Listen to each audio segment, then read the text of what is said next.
আসসালামু আলাইকুম রহমতুল্লাহ। সবাইকে স্বাগতম। আজকের ম্যাথটা খুবই গুরুত্বপূর্ণ। যে ম্যাথগুলো বারবার আসে ক্যাট ক্লোজে পরীক্ষায়, অর্থাৎ ষষ্ঠ শ্রেণীর বই থেকে আসলে অল্প কিছু ম্যাথ আছে, এই অল্প কিছু ম্যাথের উপরেই মেইনলি ক্যাট ক্লোজে ভর্তি পরীক্ষা হয়। অর্থাৎ এই ম্যাথগুলোই বারবার ঘুরে ফিরে আসে এবং চেঞ্জ করে আসে। তো এই ম্যাথটাকে আমরা বালতির অঙ্ক হিসেবে স্টুডেন্টদের কাছে পরিচিত বা টিচারদের কাছে পরিচিত। যখনই বলা হয় বালতির অঙ্ক, তখন আমরা বুঝতে পারি এটা দ্বারা কোন অঙ্ককে বোঝানো হচ্ছে, কোন ম্যাথটাকে বোঝানো হচ্ছে। তো আমরা 1.5 অর্থাৎ এক্সারসাইজ 1.5-এর ম্যাথটা এটা, ঠিক আছে। 1.5 আমরা পাবো বইয়ের। তো এখানে আমি এই ম্যাথটাকে তিনভাবে দেখাবো, ঠিক আছে। তো প্রথম হচ্ছে বেসিক বিষয়টা আমরা একটু ক্লিয়ার করি। একটা বালতি, ঠিক আছে, সেই বালতির মধ্যে পানি পূর্ণ আছে, সম্পূর্ণ বাড়িটাতে পানি ভর্তি, ফিল্ড উইথ ওয়াটার। এটা বাকেট এবং ওয়াটার দুইটা মিলে টোটাল হচ্ছে আমাদের পুরোটাই ফিল্ড উইথ ওয়াটার, পুরোটাই পানি পূর্ণ আছে। এইটার ওজন হচ্ছে 15 কেজি আর কি। এখন এই বালতিটা থেকে আমি অর্ধেক পানি ফেলে দিলাম। অর্ধেক পানি ফেলে দেওয়ার পরে আমাদের যে ওয়েটটা, ওজনটা, সেটা হচ্ছে 9.5 কেজি। এখন আমাদের প্রশ্ন অনেকভাবে আসতে পারে। একটা বলতে পারে খালি বালতির ওজন কতটুকু পানি ধরে, মানে এই বালতির পানি, মানে পানির ওজন কত, সম্পূর্ণ পানির ওজন কত। এই দুইভাবে সাধারণত আসে, যে খালি বালতির ওজন কত এবং পানির ওজন কত। তো একটা বিষয় আমরা খেয়াল করি যে এখানে কিন্তু আমাদের বাকেট এবং ওয়াটার, অর্থাৎ পানি এবং বালতি দুইটা মিলে টোটাল হচ্ছে এত। আর এখানে আমাদের বালতিতে পানি আছে অর্ধেক, মানে পানি কমানো হয়েছে। এখন আমাদের ওজনও তো কমে যাবে স্বাভাবিকভাবেই। এটার ওজন হয়ে গেছে 9.5 কেজি। তো এখন আসলে পরিবর্তনটা কেন হলো, বা কিসের কারণে, বা কোন কারণে, বালতির কারণে না পানির কারণে? আসলে পানির কারণে। অর্থাৎ আমাদের পানি কমেছে। আগে ছিল পানি 1 অংশ। যখন পানি ছিল 1 অংশ, তখন আমাদের এটা ওজন ছিল এটা, ঠিক আছে। 1 অংশ যখন পানি ছিল, ঠিক আছে। আর এখন আমাদের পানি হচ্ছে হাফ অংশ, তার মানে পানি হাফ হয়ে গেছে। অর্থাৎ এই যে ওজনটা কমেছে, তো বালতির তো ওজন কমেনি, ওজন কমেছে পানির, মানে পানির কারণে। আমি তো বালতি পরিবর্তন করিনি, পরিবর্তন হয়েছে কি পানি।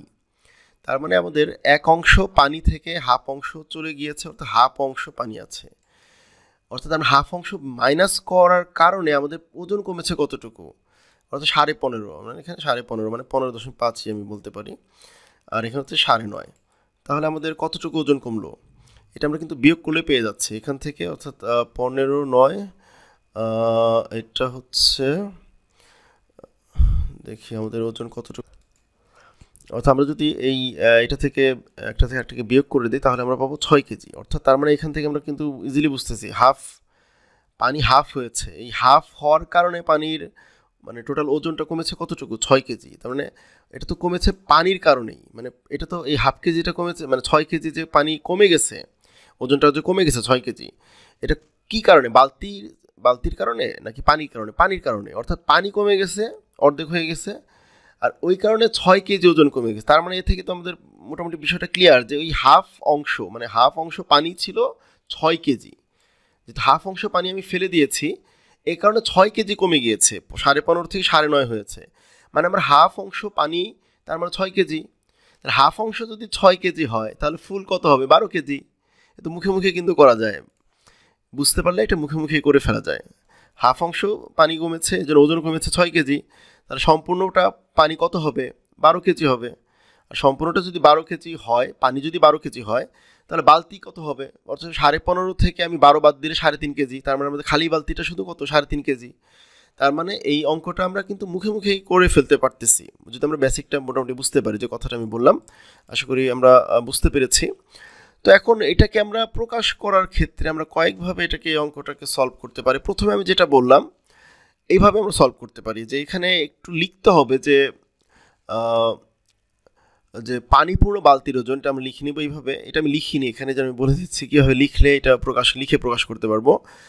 আমরা এইভাবে লিখবো যে দেয়া আছে, বা given that the bucket filled with water is 15 whole 1/2 KG. যে পানি ভর্তি বালতির ওজন 15.5 কেজি। এরপর লিখবো অর্ধেক পানি ফেলে দেওয়ার পরে পানি থাকে, লিখে আমরা বিয়োগ করে দিব, পানি থাকে কতটুকু থাকে, পানি থাকে হাফ অংশ এবং হাফ অংশ পানির ওজন, এটা লিখে লিখবো কি হাফ অংশ পানির ওজন, লিখে আমরা এই যে কী করবো, এই যে 15 সমস্ত 1/2 বিয়োগ 9 সমস্ত 1/2, এটাকে বিয়োগ করে দিব। বিয়োগ করলে আমাদের এই যে হাফ অংশ, এই হাফ অংশের যে ওজনটা 6 কেজি চলে আসবে। এরপর আমরা লিখবো অর্থাৎ 1 অংশ পানির ওজন, লিখবো 1 অংশ পানির ওজন, তাহলে তো কী হবে 6 × 2 মানে 12 কেজি। আশা করি নিজেরা লিখতে পারবো, মুখে বলে দিলাম আর কি, এটা যেহেতু আমি এখানে লিখিনি।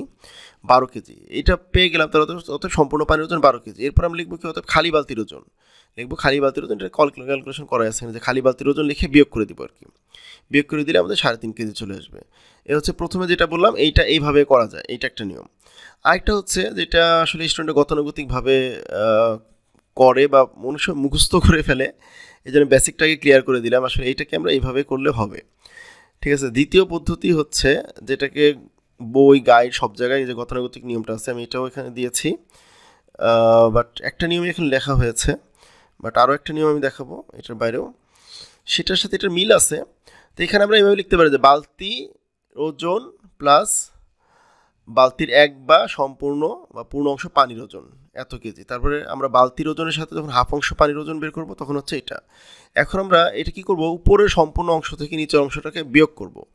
বিয়োগ করলে কি হবে, এখানে আমাদের একটা বিষয় একটু বিয়োগ বলে দেই, বিয়োগ করে আমরা কথাটা লিখে দিব, অথবা আমরা অবশ্যই এখানে মাইনাস চিহ্ন, এখানে মাইনাস চিহ্ন, এবং এই যে এখানে যে আমরা মাইনাস করেছি মাইনাস চিহ্নটা ব্যবহার করব, ঠিক আছে। আচ্ছা, তাহলে বিয়োগ করলে আমাদের বালতি থেকে বালতি বাদ যাবে, অর্থাৎ বালতি বালতি কাটা চলে যায় আসলে এক কথায়। আর হচ্ছে আমাদের 1 অংশ থেকে যখন আমি হাফ অংশ, এই 1 অংশ থেকে হাফ অংশ বিয়োগ করলে আমাদের এভাবে বিয়োগটা আমরা করব। এখন আমাদের বালতি বাদ চলে গেছে, তাহলে বালতির এত অংশ পানির ওজন, যেহেতু আমরা সম্পূর্ণ উপরেরটা থেকে নিচেরটাকে বিয়োগ করতেছি, তাহলে উপরে এটা থেকে এটাকে বিয়োগ করতে হবে। বিয়োগ করে আমরা এই পাশে বিয়োগ করব আর এই পাশে বিয়োগ করব, এবং আমরা লাস্টে এই পাশে পাবো 1/2, এত অংশ পানির ওজন এই পাশে দাঁড়াবে হচ্ছে 6 কেজি। এরপর আমরা 1 অংশ পানির ওজন বের করব, এরপরে খালি বালতির ওজন বের করব। এইটা হচ্ছে আর একটা, এর থেকে আরেকটা যেটা আমার কাছে আরেকটু সহজই মনে হয়, কিন্তু বাচ্চাদের বুঝতে একটু সমস্যা হতে পারে, এই জন্য এই অঙ্কটাকে বলা হয় সরল সহ সমীকরণের অঙ্ক, যেটা ক্লাস 8-এর বইতে রয়েছে। ক্লাস 8-এর বইতে সম্ভবত যতটুকু মনে পড়ে 6-এর খ, অনুশীলনী 6-এর খ, 6-এর বি, অনুশীলনী 6-এর খ, ঠিক আছে, ক্লাস 8-এর বইতে ওইখানে সরল সহ সমীকরণ রয়েছে, যেটা ক্যাটলজি পরীক্ষায় সরল সমীকরণ নিয়ে প্রচুর প্রশ্ন আসে, এটা আমাদের শিখতে হয়। ওটা আমি আমার আলোচনায় আসবে সামনে, বাট এখানে ইনডিরেক্টলি যেহেতু আমি আলোচনা করতেছি, আর এই ম্যাথটা ওই নিয়মে সলভ করা যায়, এই জন্যই মূলত বলা আর কি। এখানে আমরা কি করব, আমরা ধরবো যে যে কোনো আমরা ধরি সম্পূর্ণ পানি হচ্ছে x কেজি, এটা ধরে নিলাম, এবং সম্পূর্ণ এবং খালি বালতির ওজন y কেজি, ঠিক আছে, এটা আমরা ধরে নেব। ধরি কি যে সম্পূর্ণ পানির ওজন, ধরি সম্পূর্ণ পানির ওজন x KG, let the weight of whole water x KG and weight of empty bucket, এবং খালি বাকেট বা খালি বালতির ওজন হচ্ছে y কেজি। তো এখন আমরা এই যে x হচ্ছে পানি, ঠিক আছে, আর y হচ্ছে কি বাকেট, আর এই দুইটা মিলে টোটাল কত কেজি, যে 31/2 মানে 31/2, এই যে। এরপরে আমরা এটা হচ্ছে পানিকে আমরা কি করেছি, অর্ধেক করেছি, অর্ধেক করে আমরা 2 দিয়ে ডিভাইড করা, তারপরে আমরা বাকেট তো চেঞ্জ করিনি, বাকেট তো আগেরটাই আছে। এই অবস্থায় আমাদের ওজন কত হয়েছে, যে 19/2। ব্যাস, আমাদের দুইটা সমীকরণ হয়ে গেল, এটা ইকুয়েশন 1, এটা ইকুয়েশন 2। এখন আমরা ফার্স্ট ইকুয়েশন থেকে সেকেন্ড ইকুয়েশনটা কি করব, বিয়োগ করে দেব, ঠিক আছে। ফার্স্ট ইকুয়েশন থেকে আমরা সেকেন্ড ইকুয়েশনটা সাবট্রাক্ট করে দেব। এখন আমাদের যে y কাটা যাচ্ছে, তাহলে এখানে আসতেছে কি x - x/2, আর এই পাশে 31/2 - 19/2। আসলে আমরা হয়তো অনেকে বুঝতে পেরেছি, আসলে এই নিয়মে কিন্তু আমি চলে যাচ্ছি, শুধু এখানে আমরা বালতিটার জায়গায় আমি y বসিয়েছি আর পানির জায়গায় x বসিয়েছি, কিন্তু এইভাবে করলে হচ্ছে কি জিনিসটা ছোট হয়ে যাচ্ছে, এবং জিনিসটা একটু ক্লিয়ারলি আমার কাছে মনে হয় বোঝা যাচ্ছে, একটু সহজ মনে হচ্ছে আমার কাছে আর কি। তো এখান থেকে আমরা একই নিয়মে, এখানে যেমন আমরা 1 অংশ পানি বের করেছিলাম, এইখানে আমাদের কি আসবে, এখানে ক্যালকুলেট করলে আমাদের x এর মান চলে আসবে আর কি, ঠিক আছে, x এর মান চলে আসবে। এখন যেহেতু যারা সরল সমীকরণ পারবে বা পারে, তাদের জন্য এইটা ক্যালকুলেশন সহজ, কিন্তু যারা হয়তো বছরের শুরুতে বা ক্লাস 5-এ যে বাচ্চাটা, তাদের কাছে এইভাবে করাটা ডিফিকাল্ট হতে পারে। এইটা সহজ, কিন্তু কাদের জন্য, যারা সরল সহ সমীকরণ সম্পর্কে ধারণা রয়েছে। সরল সহ সমীকরণের কথা বললাম এই জন্য, কারণ এটা যদি আমি আয়ত্ত করতে পারি, এই ধরনের ম্যাথ খুবই সহজ মনে হবে, ঠিক আছে, তাহলে এইটা পরে আমরা এক্স এর মান এভাবে 12 চলে আসবে। পরে আমরা এই যে এইখানে আমরা যদি এক্স এর মানটা বসাই, putting the value of x, যে আমরা এক্স এর মান বসে এই সমীকরণ 1 বলবো যে সমীকরণ 1 এক্স এর মান বসিয়ে পাই, এক্স এর মান এখানে বসালে পরে এক্স ওই পাশে কি মাইনাস হয়ে যাবে এটা থেকে, পরে আমাদের 3.5 কেজি চলে আসবে আর কি। এই জন্য পুরো সব ক্যালকুলেশনে দেখাচ্ছি না, কারণ ক্যালকুলেশন দেখালে খুব বেশি লাভ হবে না। যারা সমীকরণ জানে তারা এটা সহজে, তাদের জন্য খুবই সহজ আর কি, সিম্পল।